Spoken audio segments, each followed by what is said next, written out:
السلام علیکم سامعین کرام، میں ہوں سید ذیشان حیدر۔ جی سامعین، مجھے اکثر کوشچنز آتے ہیں، سوال پوچھے جاتے ہیں کہ آخر یہ PTI, Peoples Party, PML N کا طرز سیاست میں کیا فرق ہے اور یہ کیا ہونے جا رہا ہے، ان کی سیاسی اسٹریٹجی کیا ہے؟ دیکھیں، یہ بہت بڑا کوشچن ہے، لیکن یہ اس کو معلوم ہونا، اگر آپ نے سیاست سمجھنی اور پاکستان کے ابھی جو زمینی حقائق ہیں اور زمینی حالات ہیں ان کو سمجھنا ہے، تو پھر آپ کو یہ جاننا ضروری ہے کہ آخر یہ تینوں بڑی پارٹیاں کیا کرنے جا رہی ہیں، ان کا طرز سیاست اس وقت موجودہ وقت میں کیا ہے، اور ممکنہ طور پر آگے کہ وہ کیا کرنے جا رہی ہیں۔ تھوڑا سا میں پیچھے چلوں کہ جب دھرنے شروع ہو گئے میاں صاحب کی دور حکومت کے اندر، اور پھر اس کے بعد ان کا جو میں جو دیکھ رہا تھا، جس طرح انہوں نے اپنا اکنامک سسٹم جو ہے، اپنی اکنامک جو پیش رفت ہے یا سٹائل ہے کام کرنے کا، اس میں تھوڑی تبدیلیاں آ گئی تھیں۔ جس طرح کہ ڈالر کو روک لیا گیا ایک جگہ پر، اب کچھ لوگوں کا خیال یہ ہے کہ وہ اس وجہ سے روکا گیا کہ گروتھ اتنی زیادہ تھی، اس کو ڈسٹرب نہیں کرنا چاہتے تھے، اور ساتھ ہی جو ہے وہ انفلیشن کا جو ایفیکٹ تھا، یعنی کہ مہنگائی روکنا چاہتے تھے، پاپولر ووٹ اپنا ساتھ رکھنا چاہتے تھے، وغیرہ وغیرہ۔ میرا اس وقت تھوڑا سا انٹرپریٹیشن ڈیفرنٹ تھی۔ مجھے اس وقت یہ دکھائی دے رہا تھا کہ ہم شاید پی ایم ایل این، میرا اپنا رائے ہے کہ اتنا زیادہ خزانہ بھرنا نہیں چاہ رہے تھے کہ کوئی طالع ازما یا کسی قسم کا کوئی ایڈونچرزم ہو سکے۔ بہرحال جو بھی وجہ ہو وہ ختم ہو گیا، اور اس کے بعد نئی حکومت آ گئی۔ نئی حکومت کے وقت سب سے بڑا جو سوال تھا، سب سے بڑا مشکل کام تھا، وہ تھا اکنامکس تھا۔ اکنامک صورتحال کو بہتر کرنا تھا۔ پاکستان کی معیشت بہت بڑا چیلنج تھا۔ خان صاحب سے امید کی جا رہی تھی کہ انویسٹمنٹ لے کر آئیں گے باہر سے، لیکن ایسا نہ ہو سکا۔ اس کے بعد پھر کرونا آ گیا، اور جیسے کرونا آیا اور اکنامک صورتحال خراب ہوتی چلی گئی، تو جو اسٹیبلشمنٹ ہے اور جو ہمارے موجودہ سیٹ اپ ہے حکومت کا، وہ ڈیسپریشن کی طرف جانے لگ گئی۔ اور پھر اس کے بعد آپ نے دیکھا ہوگا کہ جو پی ڈی ایم کا وجود میں آ جانا، اور اس کے بعد پی ڈی ایم کو کامیابیاں ملتی گئیں، اور پھر آپ دیکھیں گے کہ کس طریقے سے پھر وہ ساری باتیں جو ہمیشہ اپنے ویلاگ میں ریکیپ کرتا ہوں، کہ اس وقت آپ دیکھیں ٹرینڈ اس طرف ہے کہ پی ڈی ایم اور پی ایم ایل این دن بدن گین کرتی جا رہی ہے۔ ضمنی انتخابات جو ہے یہ آپ کے سامنے نمونہ ہے، اور اس کے ساتھ میسج یہی جا رہا ہے کہ اسٹیبلشمنٹ جو ہے وہ نان انٹرفیرنس کی طرف جا رہی ہے۔ پی ٹی آئی بظاہراً سیاسی محاذ پر جو ہے وہ تنہا دکھائی دے رہی ہے، لیکن آپ نے اس طرف اس سیراب میں، اس ایلیوژن کے اندر نہیں پھنسنا۔ آپ نے پوری بڑی پکچر دیکھنی ہے کہ اس وقت جو ہے وہ اسٹیبلشمنٹ کی جو ضرورت ہے، میں گورنمنٹ کا ورڈ یوز کروں گا، آپ خود جو اگر مجھے فالو کرتے ہیں وہ سمجھتے ہیں کہ میرا اس سے کیا مقصد ہے کہنے کا۔ تو گورنمنٹ جو ہے وہ چاہتی ہے کہ کسی طریقے سے سسٹم ریبوٹ ہو جائے، اور جو اس وقت اکنامک سچویشن ہے اس سے نپٹا جا سکے۔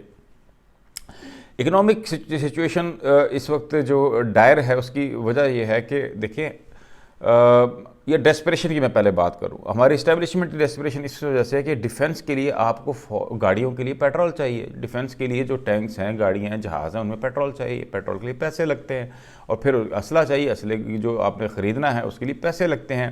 اور پھر آپ نے اپنی جو افواج ہے، ڈیفنس سیکیورٹی ادارے، ان کو سیلریز دینی ہے، اس کے لیے پیسے لگتے ہیں۔ ان پیسوں کے لیے آپ کو خزانہ بھرا ہوا چاہیے۔ اب خزانہ جو خالی ہوتا جا رہا ہے، قرضے جو ہیں آپ جو لے آئے ہیں وہ خرچ ہوتے جا رہے ہیں۔ ٹھیک ہے جی، آپ کی جو کرونا کی وجہ سے بزنس جو ہے وہ بہت کم ہو چکا ہے، اور جس سے آپ مزید ٹیکسز نہیں لگا سکتے۔ ٹیکسز کس چیز پہ لگائیں گے؟ بزنس کی ایکٹیویٹی ہے ہی نہیں، بزنس ہوتا ہے تو ٹیکس اس میں سے نکلتا ہے، جنریٹ ہوتا ہے، اور جو آپ کے ڈائریکٹ ٹیکسز ہیں، انڈائریکٹ ٹیکسز آپ عوام پہ لگا نہیں سکتے، کیونکہ ان کی پہلے انکم کرونا کی وجہ سے اور کم ہو چکی ہے، اور لوگوں کی جو انکم اتنی کم ہو گئی ہے کہ اب اس پہ اگر آپ انڈائریکٹ ٹیکسز پیٹرول یا بجلی کے تھرو لگاتے ہیں تو وہ دے نہیں پائیں گے، اور شاید سڑکوں پر نکل آئیں، اور بہت زیادہ ان کو کھانے پینے کے مسائل پیدا ہو جائیں، گھر کا کچن نہ چل سکے۔ اس چیز کو جانتے ہوئے نئے جو ہمارے فارن منسٹر ہیں شوکت ترین، انہوں نے بھی کہا کہ جو آپ نے مزید اگر جو ہے آئی ایم ایف کی انسٹرکشنز پہ چلتے ہوئے بجلی کو مہنگا کیا تو وہ ملک میں کیوس کریٹ کر دے، اور واقعی وہ کیوس کریٹ ہو جائے گا، کیونکہ انکم نہیں ہے، لوگوں کے پاس پیسہ نہیں ہے، بزنس ایکٹیویٹی نہیں ہے، تو اس پہ وہ ریلیف ڈھونڈنا چاہ رہے ہیں۔ تو بہرحال اسی آپ کو سمجھانے کی یہ بات ہے کہ ان سب وجوہات کی وجہ سے ڈیسپریشن ہے گورنمنٹ کے اندر، اور ڈیفینیٹلی ہماری ڈیفنس کے ادارے بھی یہ چیزیں دیکھ رہے ہیں، ان کو بھی پتہ ہے کہ پاکستان کا ڈیفنس اکنامکس پہ ڈیپینڈ کرتا ہے، جیسے میں نے پہلے آپ کو ایکسپلین کر دیا. تو اب ایسی صورتحال کے اندر کو اب تھوڑا سا سیاسی پارٹیوں کی طرف آ جاتے ہیں. پی ایم ایل این بھی یہ دیکھ رہی ہے اور وہ ان کو گلہ ہے کہ اگر وہ ان کی حکومت کو چلنے دیا جاتا تو آج یہ صورتحال نہ ہوتی. اب جو ان کی طرف دیکھا جا رہا ہے کوآپریشن کے لیے، اس کی بات شہباز شریف نے حکومت بنتے ہی کہا تھا اکنامک اکارڈ کیا جائے، ایک قسم کا چارٹر آف اکنامکس اس طرح کی انہوں نے بات کی تھی. لیکن وہ پھر اس وقت کیونکہ امیدیں بہت زیادہ تھیں تو ان کو اگنور کیا گیا. تو اب اس کی خواہش کی جا رہی ہے، لیکن میاں صاحب جو ہیں وہ تو ان کے کچھ شرائط ہیں اور وہ اس طرح کی چیزیں چاہتے ہیں، اس طرح کی گارنٹیز چاہتے ہیں کہ دوبارہ سے کسی بھی طرح سے ڈائریکٹلی انڈائریکٹلی جو ہے اسٹیبلشمنٹ جو ہے وہ پولیٹیکل میٹرز کے اندر انٹرفیئر نہ کرے. اب یہ گارنٹیز کیا ہوں گی، کیسے ہوں گی، اس کا اللہ بہتر جانتا ہے، یا وہ لوگ جو اس میں انوالوڈ ہیں، یا میاں صاحب کی پتہ نہیں کیا شرائط ہیں جس سے وہ مطمئن ہو سکیں گے. اور میاں صاحب کا جو طرز سیاست میں سمجھتا ہوں آپ کو ایکسپلین کر دوں کہ وہ اس وقت ڈیلے کیے جا رہے ہیں. ان کو معلوم ہے کہ دن بدن اکنامک صورتحال ملک کی درگوں ہو رہی ہے اور وہ پیچھے بیٹھ کے دیکھ رہے ہیں اور وہ ڈیسپریشن جو ہے ملک کی اس کو دیکھتے جا رہے ہیں. اور وہ بھی یہ بھی جانتے ہیں کہ جیسے ہی وقت گزرتا جائے گا اور ڈیسپریشن بڑھے گی، اکنامک حالات برے ہوں گے، اور جو طاقتیں جن سے ان کے مطالبات ہیں وہ ان کے مطالبات ماننے کی طرف، یعنی کہ پی ایم ایل این کے مطالبات ماننے کی طرف زیادہ مزید راغب ہو جائیں گی، مائل ہو جائیں گی. دوسری طرف پیپلز پارٹی کا جو نظریہ جو میں سمجھاؤں ان کا طرز سیاست یہ ہے کہ وہ چاہتے ہیں کہ کسی طرح سے اس سچویشن میں ہی کیونکہ مفاہمت کر لی جائے اور انڈرسٹینڈنگ کر کے کسی نہ کسی طرح کا کوئی نیا سیٹ اپ لے آیا جائے. کہیں ایسا نہ ہو کہ ڈیسپریشن اس حد تک چلی جائے کہ سارا سسٹم ہی لپیٹ دیا جائے، یا ملک کو ایسا نقصان ہو جائے جو ریورس نہ ہو سکتا ہو. اس چیز کو اس سے وہ خوفزدہ ہے. ڈیفینیٹلی ان کی سندھ میں گورنمنٹ ہے وہ بھی جاتی ہے، لیکن یہ شارٹ ٹرم بات ہے. اس کو کہہ دینا کہ صرف سندھ کی گورنمنٹ کو بچانے کے لیے وہ مفاہمت یا کسی قسم کے انڈرسٹینڈنگ یا چارٹر کسی قسم کا سائن کرنا چاہتے ہیں وہ اسٹیبلشمنٹ کے ساتھ. باقی اسی لیے وہ چاہ رہے تھے کہ تھوڑا سا ہم ایکٹیو سیاست کی طرف ہیں. یہ بات میں نہیں سمجھتا. وہ ان کا پورا طرز سیاست آپ کو دیکھنا پڑے گا کہ جب پچھلی بار وہ حکومت میں جب آئے تو انہوں نے آئینی ترامیم لے کے آئے. آپ کو سمجھنے کی ضرورت ہے کہ کسی بھی جمہوری معاشرے کے اندر اگر آپ نے تبدیلی لانی ہے پرامن طریقے سے، اس کا طریقہ پارلیمنٹ ہوتا ہے، اسپیشلی پارلیمانی نظام حکومت کے اندر. تو انہوں نے اسی طرح 18ویں ترمیم لے کر آئے، جو ہے اس کی وجہ سے امپاور کیا انہوں نے جمہوریت کو پاکستان کے اندر، اور جو ڈی سینٹرلائزیشن کی پاور کی اور ریسورسز کی صوبوں میں، یہ سب کریڈٹ پیپلز پارٹی کو جاتا ہے. دوسری طرف جو پی ایم ایل این کا طرز سیاست رہا ہے وہ یہ ڈیولپمنٹ کی طرف زیادہ توجہ رہی ہے کہ ڈیولپمنٹ کرتے جائیں اور پاپولر ہوتے جائیں عوام کے اندر، اور عوام کی پاور کی پاپولیرٹی کو دیکھتے ہوئے وہ اسٹرانگ ہو جائیں گے، اور پھر وہ ملک کے اندر جمہوریت کو مضبوط ہو جائے گی. اور جس طرح وہ پاپولرزم بیسڈ قسم کا ماڈل ہے ان کا پی ایم ایل این کا، جس طرح ترکی سے تھوڑا سا ہلکا سا انسپائرڈ طیب اردگان ٹائپ. لیکن پیپلز پارٹی کا تھوڑا مختلف ہے. وہ جو کہتے ہیں کہ کسی طرح بھی آپ مل جل کر کسی کے ساتھ لے دے کر کسی طرح سے آئینی ترامیم لے کے آئیں کہ اور میں ان کی طرز سیاست سے کافی تک میں ایگری بھی کرتا ہوں پیپلز پارٹی کی، کیونکہ تاریخ گواہ ہے کہ انہوں نے اپنے دور کے اندر مخلوط حکومت کے اندر بھی ایسی آئینی ترمیم لے کے آئے جو کہ اس وقت جو بند بن گئی ہیں غیر جمہوری قوتوں کے آگے، اور وہ ان کو چپتی بھی ہیں. اور لیکن یہ ہمارے صوبوں کو انہوں نے بہت امپاور کیا ہے. تو اسی طرح کا کام وہ چاہتے ہیں کہ ہم کچھ آئینی طریقے سے اس طرح کی ہم چیزیں لے کر آ جائیں، قانون سازی ہم کریں، اور اس سے پہلے ہم کسی قسم کی جو ہے ٹیبل ٹاک کر کے ایک قسم کی جو ہے ہم جمہوری قوتیں یا پی ڈی ایم کے ہی پلیٹ فارم سے اسٹیبلشمنٹ کے ساتھ یا گورنمنٹ کے ساتھ کچھ انٹرنیشنل پلیئرز کو بھی انوالو کرنا پڑے تو ثالثی کے لیے میرے اپنا یہ تجزیہ کر کے ہم اس طرح کا ایک نیا سیٹ اپ لے آئیں، اور جس کے اندر ہم فوری طور پہ قانون سازی کریں اور وہ چیزیں بھی کر لیں جو پہلے نہ کر سکے. مثلا جس طرح کہ وہ میاں صاحب کو پیپلز پارٹی کے ان کے دوست کہتے رہتے تھے کہ نیب کے قانون کو تبدیل کریں، اب جو 62-63 کے اوپر تبدیلی کریں، اور بہت سارے ایسے مسئلے ہیں ہمارے آئین کے اندر جن کو ٹھیک کرنے کی ضرورت ہے.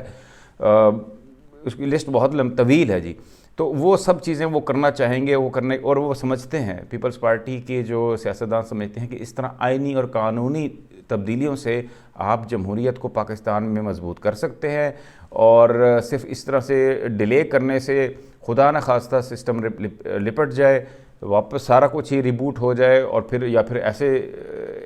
بغیر انڈرسٹینڈنگ کے اسمبلیاں چلی جائیں اور دوبارہ الیکشن ہو جائیں، اور پھر کوئی کسی قسم کو جھرلو پھر جائے، اور پھر وقت ہمارے ہاتھ میں نہیں رہے گا، یا اکنامک طور پہ ملک کو ایسا نقصان ہو جائے، کوئی ایسا سچویشن کریٹ ہو جائے، FATF کی تلوار ہمارے سر پہ لٹک رہی ہے کہ پھر ہم ہاتھ ملتے رہ جائیں، کیونکہ ملک ہے تو ہم ہیں۔ یہ ان کا پیپلز پارٹی کا نظریہ ہو گیا۔ اب PTI کا دیکھ رہی ہے، PTI کو پتہ ہے کہ وہ ابھی تک تو فیل ہو چکی ہے، عوام میں اس کی مقبولیت ضمنی انتخابات میں سامنے آ چکی ہے۔ اس کے لیے تو یہی ہے، بہتر ہے کہ اس وقت تو کسی بھی طرح سے اسمبلیاں ختم ہو جائیں، اور سب سے اچھا تو یہ ہو کہ وہ کہ پولیٹیکل موو ہو اور خان صاحب کو حکومت سے ہٹا دیا جائے، چاہے وہ اسمبلیوں کے اندر سے ہو یا اسمبلیاں تحلیل ہو جائے یا نو کانفیڈنس ہو جائے۔ سب سے اچھا تو یہ ہوگا کہ بجٹ پیش نہ ہو سکے، اور بجٹ پاس نہ ہونے کی وجہ سے ان کو کانفیڈنس کا ووٹ لینا پڑے عمران خان صاحب کو، اور پھر جب وہ نہ لے سکیں تو پھر پرائم منسٹر چینج ہو جائے، یہ بھی ایک، اور وہ پھر جو خود وہ اپوزیشن میں آ جائیں، مطلب یہ بھی ایک قسم کی ہائپوتھیسس ہے۔ لیکن جتنا ٹائم گزرتا جائے گا خان صاحب کی ڈیسپریشن بڑھتی جائے گی، جو ان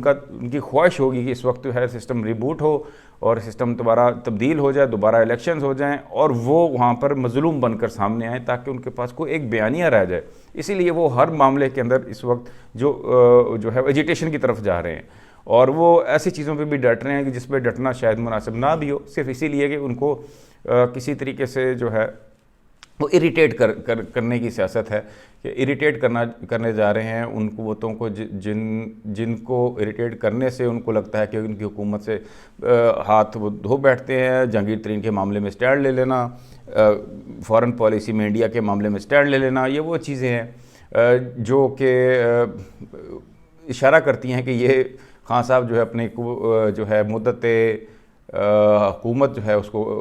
سکیڑنا چاہ رہے ہیں۔ ڈیفینیٹلی جتنا جلدی ان کی حکومت سمٹ جائے گی، اور اگر وہ مظلوم بن جائیں گے تو ان کا پھر بھی ایک قسم کا سروائیول ان کو مل جائے گا، اور وہ دوبارہ الیکشنز میں آ سکتے ہیں۔ ادروائز تو اگر جتنا ٹائم گزرتا جائے گا اور ان کی ناکامی در ناکامی کے بعد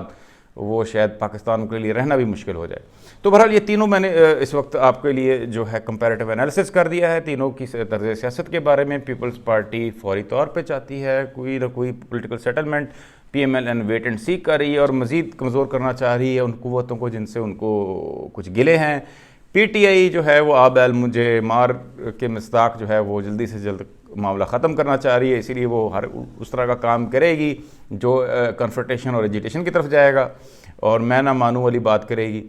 تو بہرحال اب آگے دیکھیے کیا ہوتا ہے، تبدیلیاں آپ کے سامنے ہیں۔ اب آپ کے سامنے پوری پکچر تینوں کی جو ہے طرز سیاست کی جو اس وقت مروجہ طرز سیاست ہے تینوں پولیٹیکل پارٹیز کی، وہ آپ کے سامنے آ گئی ہے۔ اب آپ خود دیکھیے اور انجوائے کیجئے، فیڈ بیک ضرور دیجئے گا۔ سید ذیشان حیدر کو اجازت دیجئے، خدا حافظ۔